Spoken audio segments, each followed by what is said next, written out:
Well, just to begin with, we must keep in mind the fact that Russia is an authoritarian country with a very pervasive and strong power structures, and they regard generally the NGOs that work on human rights and human rights defenders as a threat.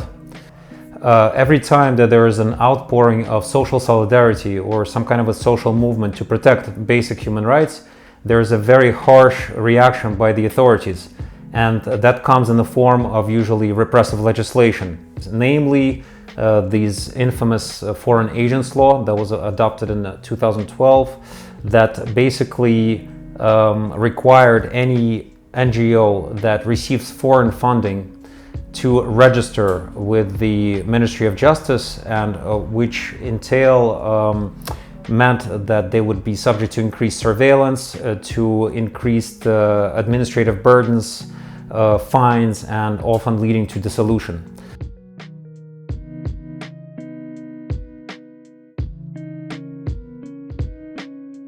There's certainly a method of criminalization of the work of human rights defenders by the authorities, and we see that not only with the restriction of the work on NGOs, but also increasingly restrictive legislation targeting speech and freedom of assembly.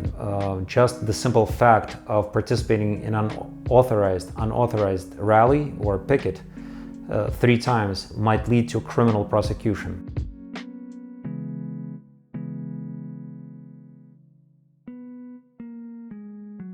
Well, I expect that the response of the authorities is going to be even more harsh as time progresses, because the mobilization of the civil society in Russia is much stronger than before. So that is a positive development. So more people are coming out, more younger people are engaged. And that in turn generates again a more harsh response by the authorities, more legislation coming into force that restricts their activities, more brute force used against peaceful protesters by the authorities.